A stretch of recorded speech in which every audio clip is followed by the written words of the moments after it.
Bom dia a todos, estamos aqui mais uma vez representando o Grupo Espírita da Prece em Lavras, sul de Minas, trazendo para vocês algumas reflexões acerca do Evangelho de Jesus e da doutrina espírita.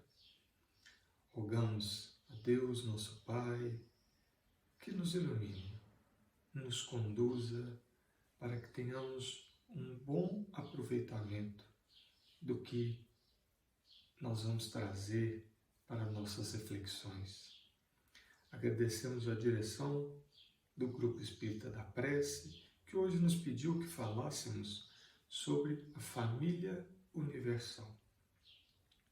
E para nós entendermos esse conceito de família universal, eu os convido a fazermos uma viagem, nós começarmos lá atrás, no nosso processo de desenvolvimento, para que nós nos contextualizemos dentro de um conceito de uma família ampla, de uma família universal. E para começarmos, é importante nós entendermos como, de onde nós começamos. Dessa centelha, famosa centelha divina. O que vem a ser isso? E Kardec explora esse assunto. Quando Kardec pergunta aos espíritos, na questão 27, quais seriam os elementos que constituem o universo, eles respondem Deus, Espírito e matéria. E depois ele segue na questão 23 e pergunta, o que é espírito? E os instrutores espirituais dizem a Kardec, é o princípio inteligente do universo. Então a gente vê que princípio inteligente e espírito são nuances, mas em essência são a mesma coisa. São nuances em estágios evolutivos diferentes.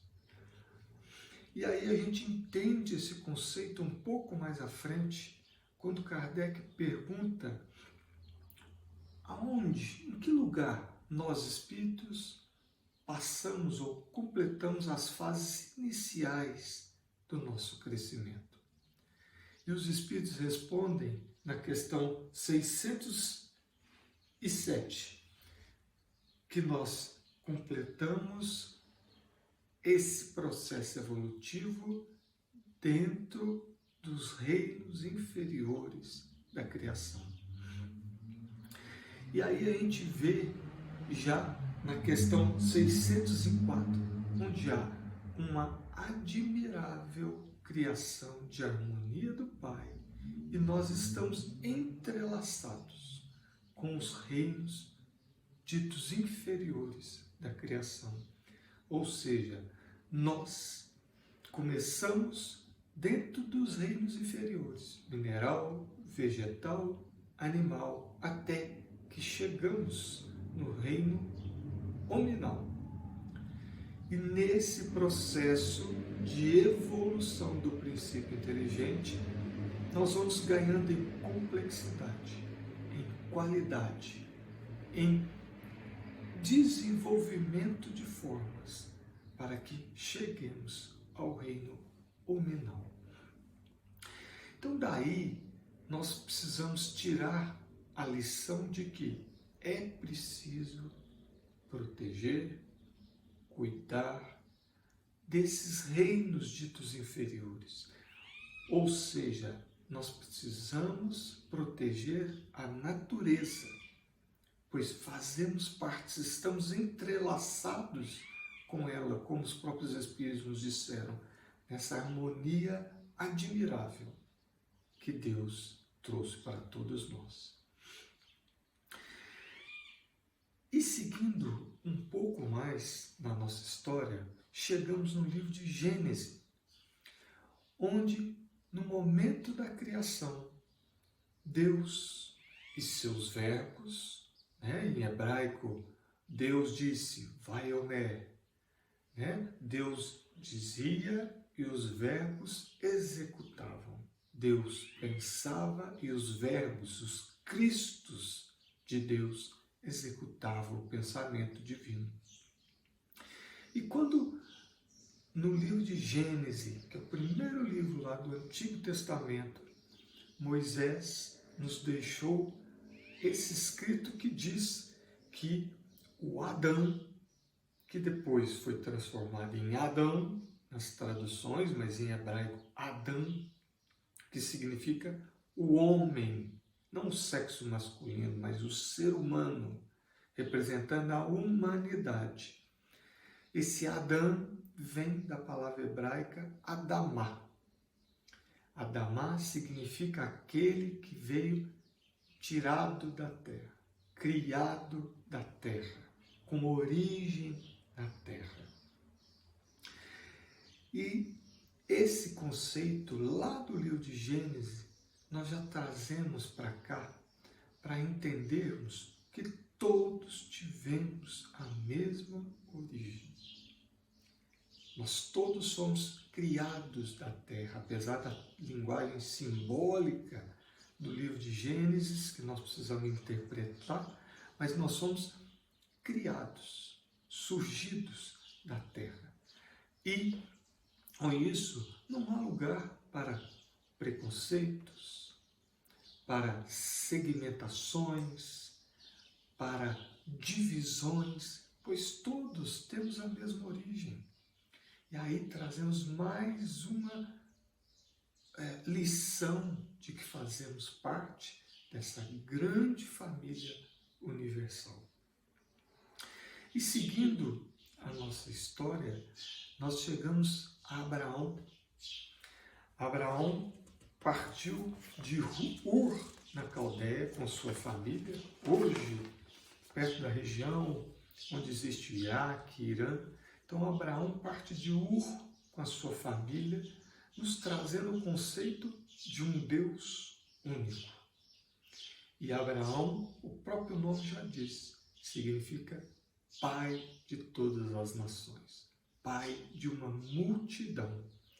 Claro que é mais uma vez uma linguagem simbólica, mas é importante nós vermos que nós estamos também aí, dentro desse conceito de uma família universal. Fazemos parte dessa grande família representada por Abraão e a sua família. E dessa descendência de Abraão, nós temos Isaac, Jacó, e de Jacó nós vamos ter as 12 tribos de Israel, da descendência de Jacó. E os profetas já diziam que de uma dessas tribos, da tribo de Davi, como nos disse Isaías, capítulo 9, versículo 5, o Messias descenderia de Davi. E também Miqueias, no capítulo 5, versículo 2, nos disse que o Messias nasceria em Belém, de um dos clãs de Judá. Então isso foi previsto, que o Messias viria dessa descendência e esse Messias forma, junto com Maria e José, uma nova família.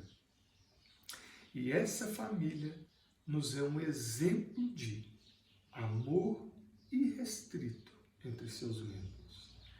E muito mais do que isso, de uma compreensão muito grande do dever a ser cumprido. Cada um tinha o seu dever. E Maria, aos poucos, vai entendendo que o seu filho era algo extraordinário, que o seu filho era um ungido de Deus que veio para trazer uma mensagem de absoluto amor a todos, a tudo. E aos poucos ela vai vendo isso naquela criança que aos 12 anos já começa a despontar com uma sabedoria ímpar.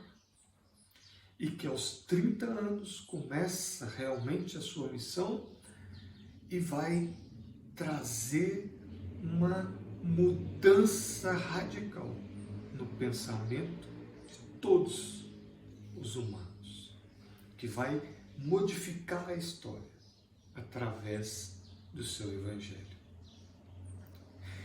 Então, esse Jesus nos dá logo uma lição muito importante sobre o tema de família universal. Quando Jesus estava na Galileia pregando para uma multidão, alguém chega, quando Jesus pregava no meio da multidão, e diz a ele: sua mãe, seus irmãos estão querendo falar-lhe.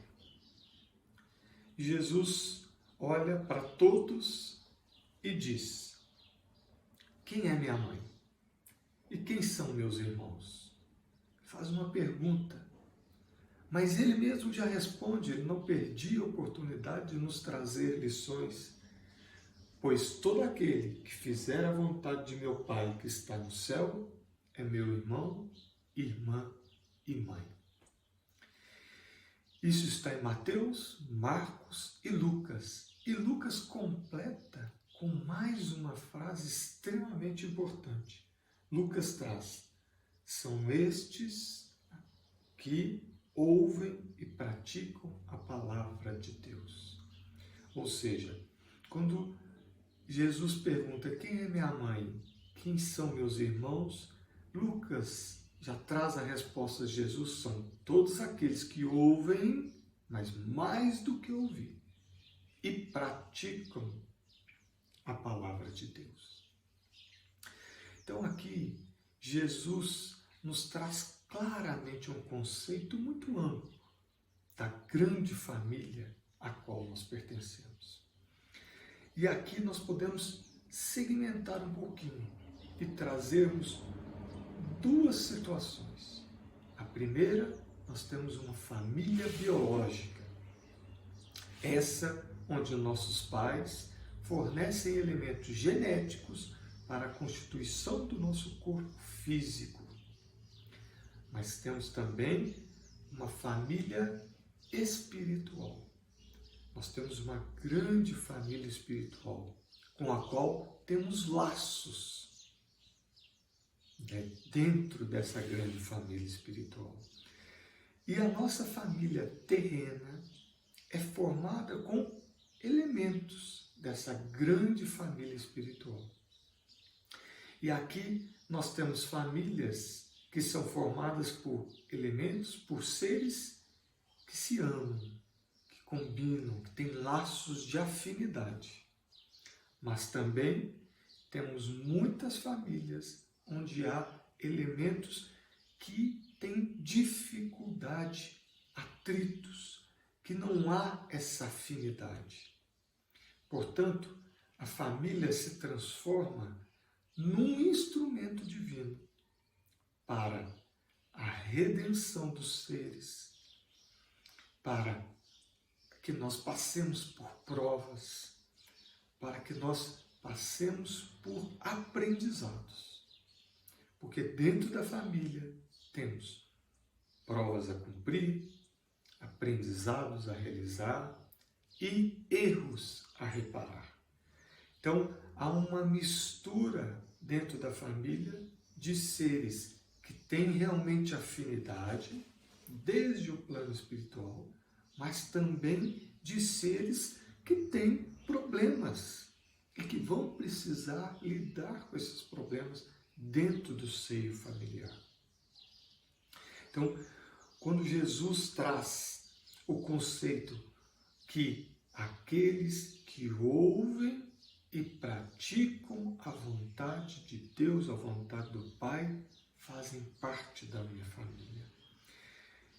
Ele já previa que nós teríamos dificuldades dentro desse seio familiar, que nós teríamos convívios, às vezes, conflituosos. Mas aí vem o ouvir e o praticar o que o Pai ensinou.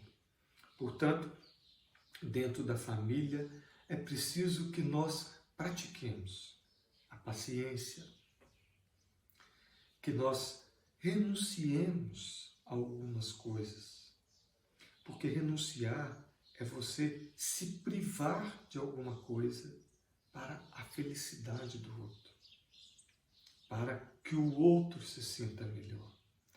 É preciso muitas vezes silenciar. É preciso muitas vezes compreender, entender o outro.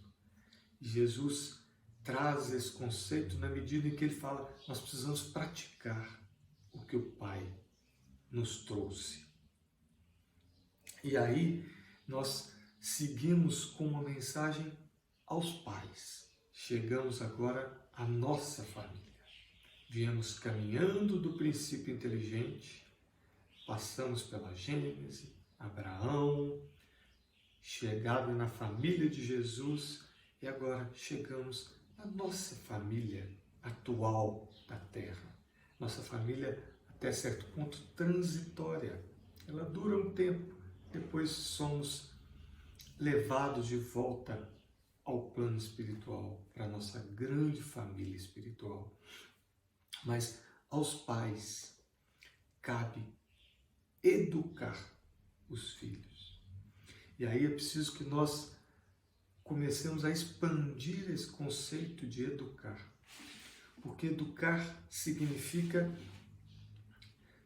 trazer bons hábitos, ensinar preceitos éticos, ajudar na construção do caráter dos filhos. Educar, do latim, vem ex ducere, que significa retirar o que está dentro para fora. Extrair o que já encontra dentro de cada um de nós e colocar para fora. Porque as leis divinas, as leis éticas, as leis morais estão dentro de nós. E os pais têm o dever de extrair, moldar e ensinar muitas vezes como exemplo aos filhos ter uma conduta moral reta. Então, educar diz respeito à formação do caráter. E aí, isso é um dever dos pais. Seguindo nessa linha, os pais precisam impor limites aos filhos. É necessário que esse limite, que essa disciplina seja traçada para que os pais formem cidadãos de bem. É importante que os pais forneçam também um embasamento religioso aos filhos. Religiosidade, não religião.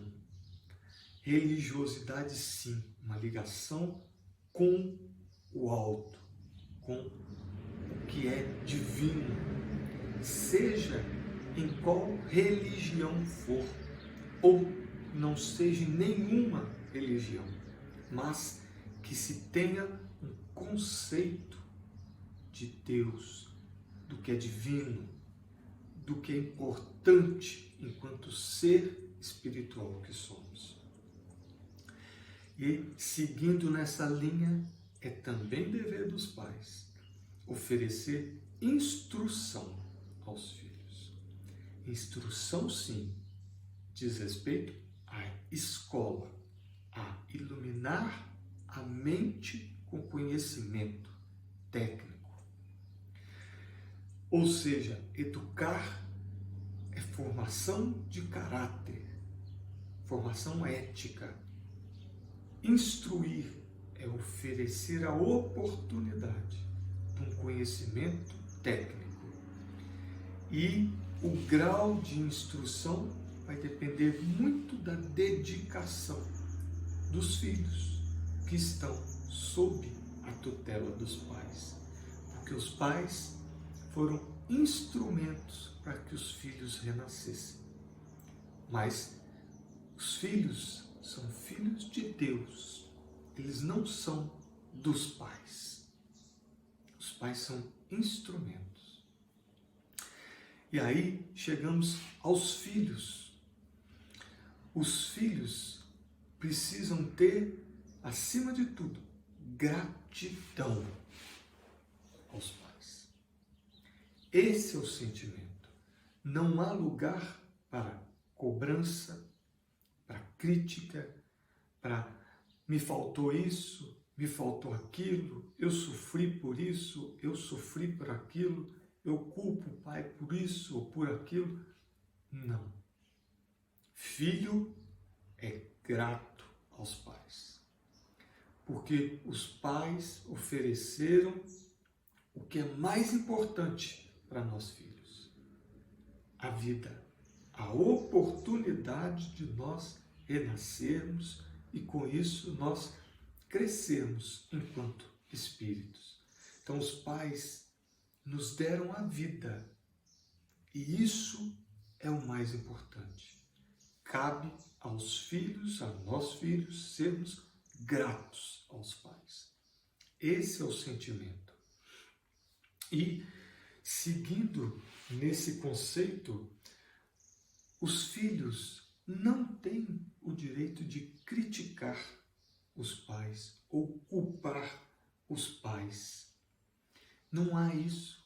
Os pais fizeram o melhor que puderam dentro do que conseguiam fazer. É importante nós olharmos para nossos pais enquanto espíritos, ainda imperfeitos como nós mesmos. Então, o sentimento é de gratidão e humildade, respeito absoluto aos pais. É claro que às vezes nós podemos falar, nos faltou carinho, nos faltou amor, nos faltou uma conversa, nos faltou tal sentimento, nos faltou essa ou aquela coisa. Sim, pode ter faltado, mas o importante é que nós lidemos com isso de uma maneira adequada, de uma maneira inteligente.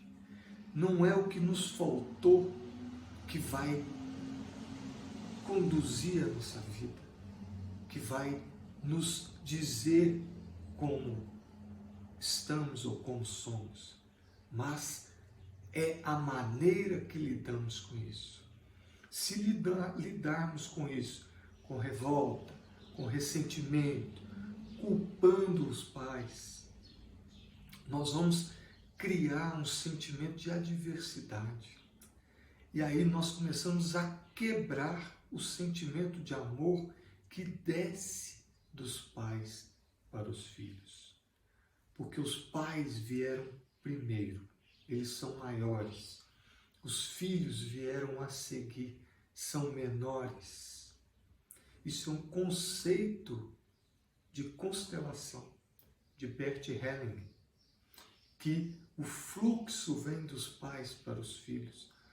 Não há possibilidade de os filhos tentarem quebrar isso por qualquer razão, porque isso atrapalha a ordem das coisas. E isso leva à desestruturação da família. Então, cabe aos filhos gratidão, cabe aos filhos respeito. E também não cabe aos filhos querer salvar os pais ou querer transformar os pais. É preciso respeitá-los. Eles fizeram o que puderam fazer. Nenhum de nós, filhos, sabemos quão difícil foi a jornada dos pais. Quais os espinhos que encravaram em sua pele durante o seu processo de crescimento. Nós não sabemos quais as pedras eles precisaram tirar de seus caminhos. Então não há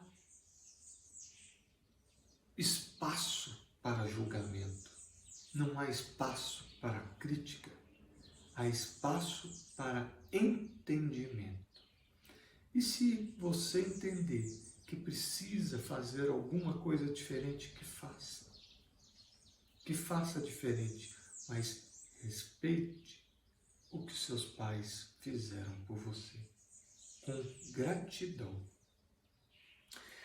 E, seguindo nesse caminho, dizemos que os pais não devem ser amigos dos filhos. Pais são educadores e têm dever de ajudar a formação desse filho. Amigo é relação de paridade. Pai é relação de autoridade. Então, não é importante que se tenha essa amizade. Pai e filho não é amigo. É claro que precisa existir proximidade, amor, compreensão, suporte dos pais para os filhos, mas não uma relação de amizade. E nós vemos com alguma frequência também filhos de 35, 40 anos vivendo com os pais. Isso há uma clara relação adoecida nessa relação, pois os filhos são frutos que nasceram para semear o seu próprio campo, sua própria vida.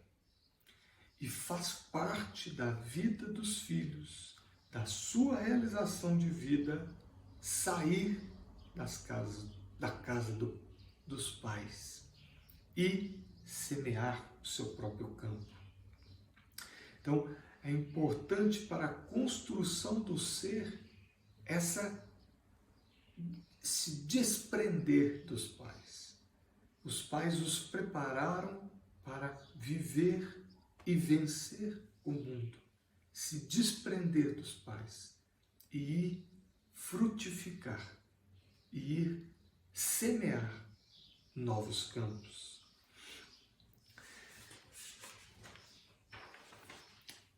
E segundo Emmanuel e Chico, no livro Vida e Sexo, nós temos que o Instituto Doméstico é uma organização de origem divina, onde temos os instrumentos necessários ao nosso próprio aprimoramento para a edificação de um mundo melhor.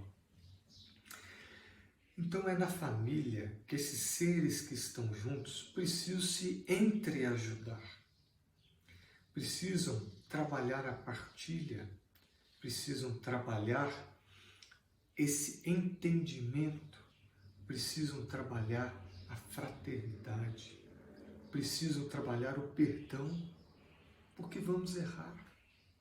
E é dentro desse convívio onde temos essa proximidade, é dentro desse convívio que os nossos defeitos vão realmente aparecer, porque são convívios muito íntimos, muito próximos, e aí os defeitos, os problemas vão aparecer, e é preciso tolerar pequenos erros. É preciso aprender a perdoar. É preciso aprender a ter esse convívio harmonioso. E uma das formas de buscarmos esse convívio é nós convidarmos Jesus para estar conosco em nosso lar. Convidarmos Jesus para estar nos direcionando, nos intuindo nesse convívio dentro do lar, através da realização do Evangelho no lar, dessa leitura dos ensinos de Jesus em família. Uma vez por semana, no mesmo horário, combine o horário, pai, mãe, filhos, filhas, avós, sentem em casa, leiam uma pequena passagem de Jesus, reflitam sobre aquela passagem, conversem, tirem lições. Com isso, boas vibrações, bons espíritos vão nos intuir para que haja cada vez mais um entendimento melhor entre todos os membros da família. Então, fica para finalizarmos esse apelo, para que convidemos Jesus para estar conosco, pelo menos uma vez por semana. Porque, como nos disse Jesus em João capítulo 8, versículo 12, eu sou a luz do mundo. Quem me segue não anda em trevas, mas terá a luz da vida.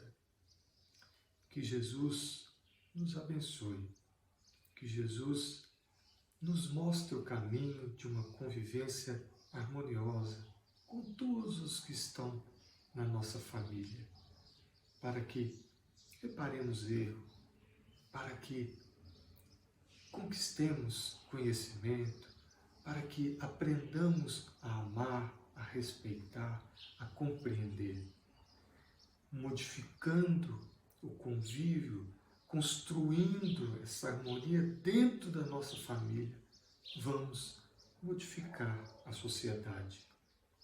E essa sociedade vai se transformar num mundo melhor, que é o que todos nós queremos. Que Jesus nos abençoe. Até uma próxima oportunidade. Um bom dia a todos. Paz em Jesus sempre.